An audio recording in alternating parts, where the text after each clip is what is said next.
It's down, and I like more in the evening. So that's about just fast facts and what you can know about Estonia. So I'm going to talk about the legal system of Estonia. Estonia is based on continental civil law model, which is influenced in German law system. So it's basically divided into two parts, which is the private law. It consists of civil law and the commercial law, and the public law, which consists of international, constitutional, administrative law, criminal, financial, and procedural law. So the dressing rules of Estonia is just like the other Europeans.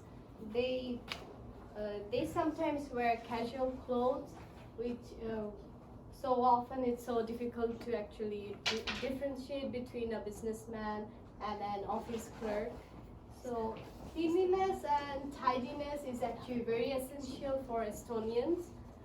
They are often formal dressers. Men will wear suits, black suits, and women will sometimes wear black suits or skirt or sometimes trouser, which is not very formal.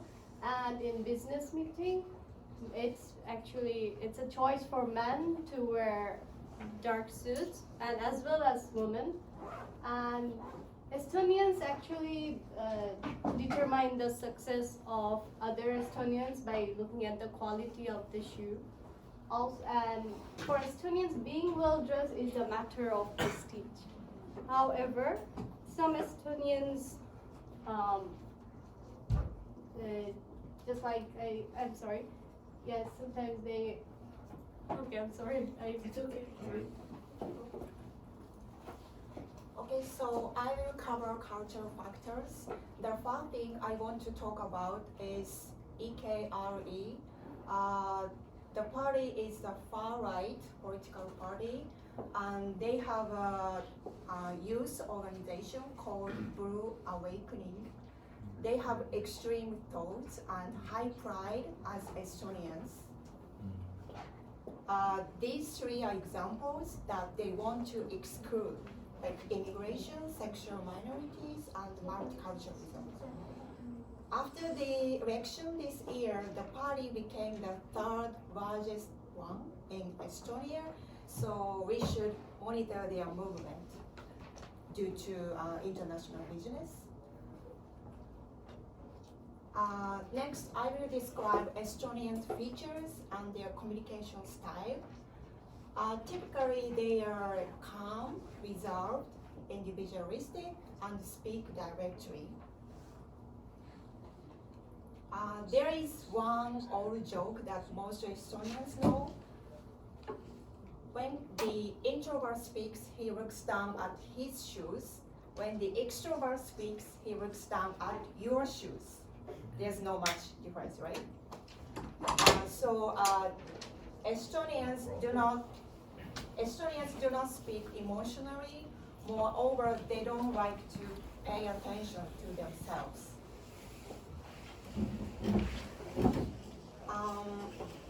However, they prefer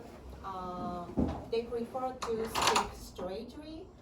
They say what they think is important. Then, like, how about these phrases, like, how are you, or today is a beautiful day? Actually, they don't use these expressions. Why? Because these are not important for them. So when conducting business with Estonians, it's a good tip to build a relationship very slowly. Okay, so next, Dimash will Hi. continue. First of all, I'll tell you, just notice this, because after that I'm going to ask you a question from this, okay? So, what do you notice about me? What our employees look like? I'm just dressed like that. Okay? Tie is important. Quality of shoes are important. Everything, every little thing is important. So, what are the employee benefits that the Estonians get? First one, insurance.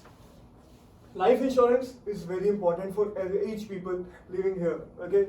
So, they provide health insurance. Secondly, they get paid. They get paid double pay on holidays, like a festive season. If they get double pay, like they will work more. They will aspire to earn more. That's why they're getting double pay. The last one, that is the most important, they get paid holidays. As we all want, paid holidays are the things that the most important are. Next slide, please. The business ethics, like what they think of, like if I'm in a meeting, like if I'm in Estonia, just suppose I'm in Estonian, if I'm in a meeting, what will I think of? A small gift, like if I'm going in a meeting, I know the person, I'll just get a chocolate, a dairy milk, anything. Like I'll go and give it as a present. And yeah, no general breakfast meetings. They will not prefer general breakfast meetings, else the customer who wants to get the product, he wants a breakfast meeting. No other breakfast meetings are there. Personal space is given much importance. Like if I'm here, just come here. Hi. It will not like this, not like this. No. Personal space is really important with that. Then, common bucket corruption. Like, corruption is everywhere in the world. Everywhere. So, corruption is important. Like, it's not important, but if you want some things to get happen, like, if you want others to get the things done from others, they corrupt. Like, they get bribes and all. This is a corruption graph of Estonia. Just look at paid bribe, requested bribe. It was residents asked for bribes, like they paid the bribes, but the entrepreneurs asked more bribes. And requested bribes, residents paid much more bribes than the entrepreneurs requested for. So that's my part. Thank you. Okay, thank you, Dimash. That was quite interesting, fast. So as Hitomi said, Estonians are more direct, so they just want to express what they think. No filter here. And they are pretty serious. When they greet each other, they normally do it with a strong handshake, like that. And then in Canada, we have kiss and chicks in the port of Quebec. Here in Toronto, they don't do kisses, in my experience, right? But then in Quebec, they do like with a friendly smile, and in the part of the contracts and the business side, Canadians are comfortable with doing a detailed contract, while Estonians, they are interested in detailed contracts. However, they took their time to pay attention to it and every clause of the contract. Next, please. There are different teams of business negotiations, and the most famous or common ones are when they are these three members, which are the negotiator, the commander, and the decision maker. Who is the negotiator? Sorry.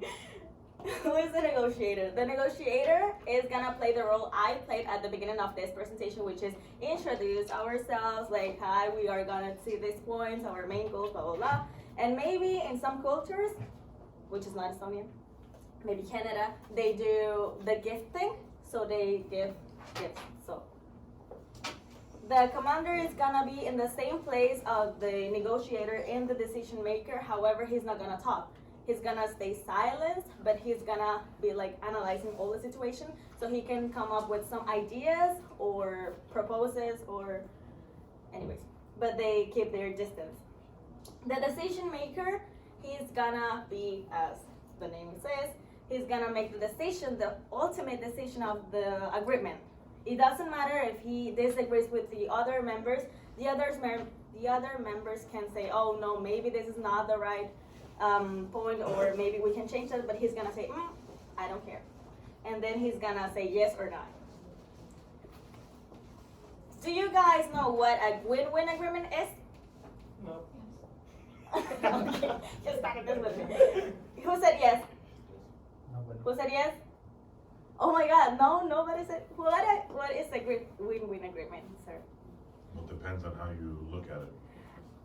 Okay, maybe the students I look at it in my situation as I want the most what I can get and make it a win-win for both parties, right? Exactly.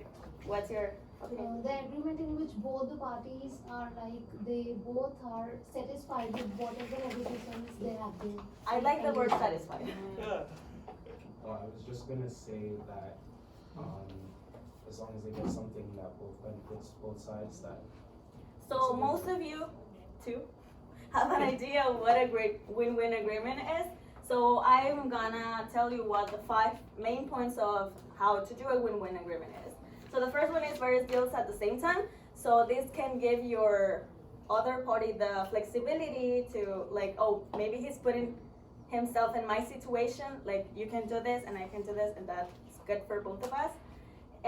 Second, including matching right, which is not a third party, but another person who is aware of the situation and can also say like, okay, maybe you should do this, or maybe you can take more advantage of this point, and that's important. Contingent agreement, this is more like in situations, what will happen if it happens is, like, it's not scheduled in the contract, but anyways it happened, we cannot know, like hurricanes or something. And then this one, negotiating damages up front, is more like what will it happen if a member of the team breaks the contract. So this is more like legal part. And then post-settlement establishment.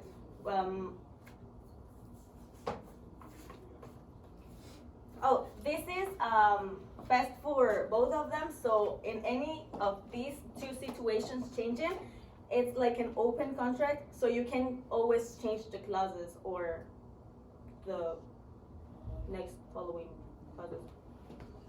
So that's basically all for our presentation, but now we have one activity that you will enjoy so much. Okay, take care. If you have just noticed the presentation. Okay, first of all, you have any other question? You have questions, please have questions. No? Okay. Okay, let's start from my first part. So, what's the name of the UNESCO heritage of Estonia? Come on, guys. Are you kidding me? Can you repeat the question? What's the name of the UNESCO heritage at Estonia?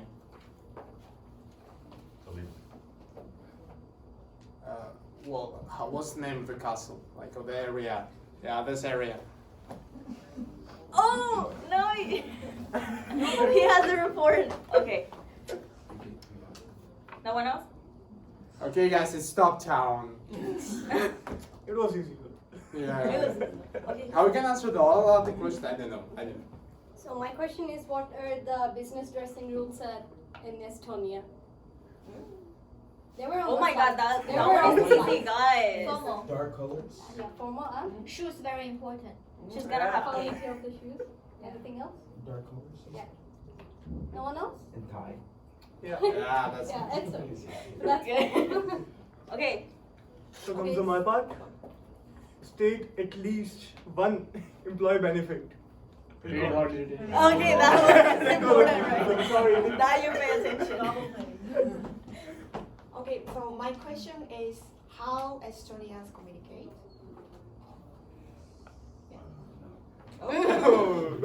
Formal. Okay, define formal. Yeah. They don't care about others that much. That's That's quite rude. Other than small talk? Yeah. Yeah, that was. Yeah. Can we negotiate a point for this, gentlemen? He has answered try to answer all the questions. So this is the final one. Name one strategy and explain it. The win-win agreement.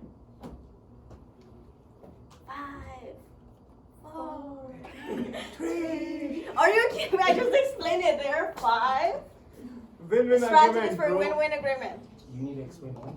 Just one. Oh, contingent agreement or whatever? Okay. Explain it. You can do this. I don't know, I just remembered it. Anyone else? Something was like damaging which was legal. Yeah, I okay. think the fourth one. Okay, explain. I don't.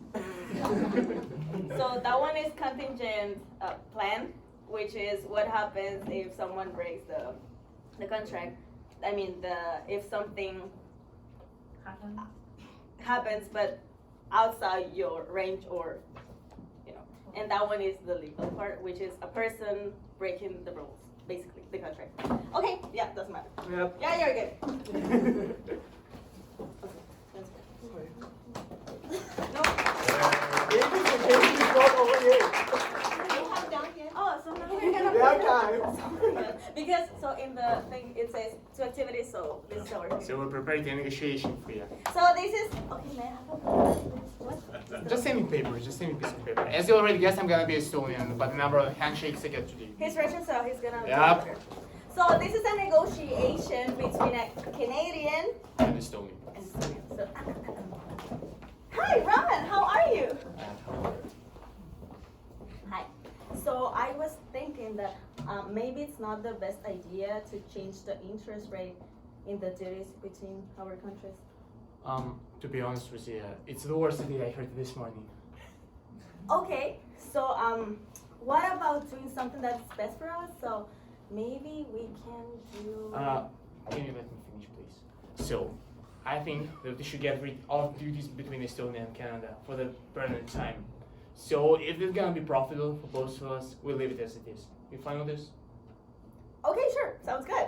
So I have the contract here, which is a really tiny contract. Will you sign it? Can you give me some time, please? Take your time.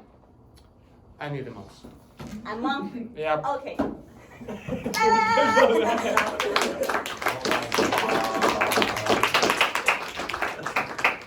Okay, now the cake part, but he's gonna have more. You got the top piece. I don't wanna mark this then. Okay, so now it's there are more 3 teams presenting, so we can do it afterwards or Yeah, not? you do it afterwards, yeah. Okay, Okay, thank you. Yeah. Good job. Thank you.